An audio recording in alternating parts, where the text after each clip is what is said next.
Ada orang tinggal di komplek. Di komplek itu udah nggak nyaman.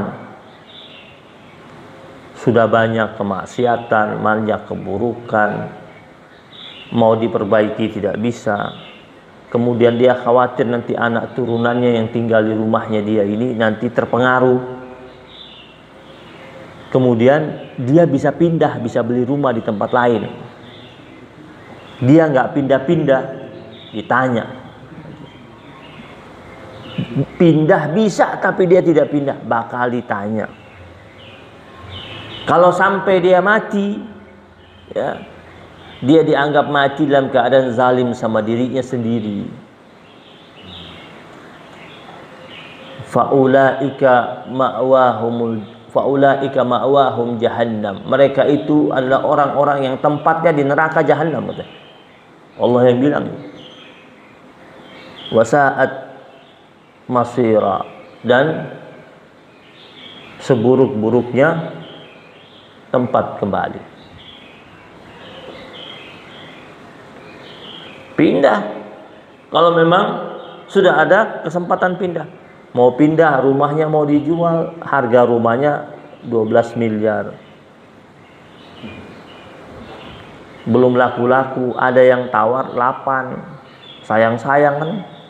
Pasarannya 12. 2 tahun nggak laku-laku, mentoknya di 8. Atas dasar alasan itu nggak pindah-pindah. Jual 8, jual. Ini pertimbangan orang hijrah itu bukan pertimbangan materi. Jual. Juga saya memang mau hijrah sih, tapi belum dapat harga pas. Ini memang orang tawar berapa? 8.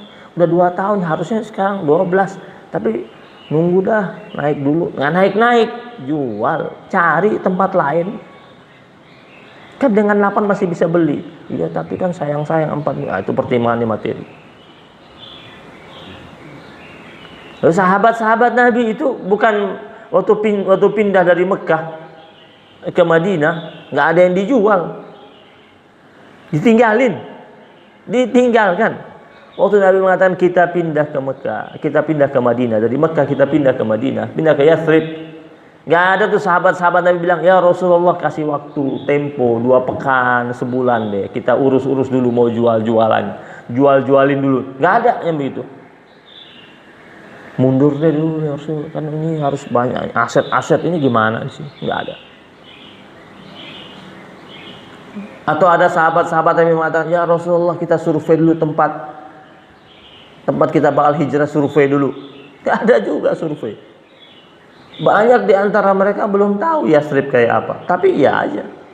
Atau ada yang bilang, kenapa jauh banget, kok sampai ke sana? Lumayan itu jarak tempuhnya, pakai onta, pakai kuda. Ada yang jalan kaki. Ya. Jadi betul-betul ya, kalau sudah diniatkan, bisa jadi secara nilai materi ada ruginya itu ketika di awal-awal kita berhijrah itu. Tapi yakinlah kerugian itu tidak akan berlangsung lama. Bakal diganti sama Allah Subhanahu wa taala. Itu mereka waktu berangkat tinggalkan keluarganya, ada yang tinggalkan pasangan hidupnya, tinggalkan anaknya, tinggalkan orang tuanya yang berbeda akidah dengan mereka. Bahkan ada yang rela meninggalkan aset dan harta kekayaannya seperti Abdurrahman bin Auf. Semua barang-barangnya dia tertinggal semua di Mekah. Masuk hanya tidak bawa apa-apa dia. Secukupnya yang dia bawa. Tapi apa yang terjadi di kemudian hari?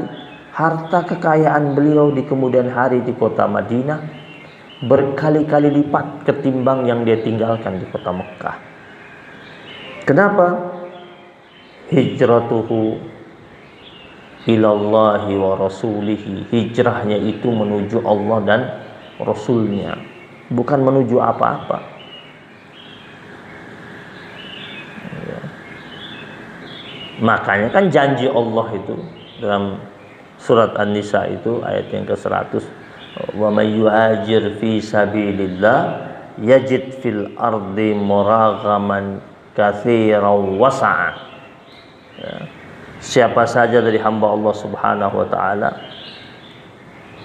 yang berhijrahnya itu, berpindahnya itu semata-mata di jalan Allah Subhanahu wa taala, maka dia akan temukan di muka bumi Allah yang lain itu kebaikan-kebaikan untuknya, wasa'a, dan kelapangan rezeki. Dua didapat.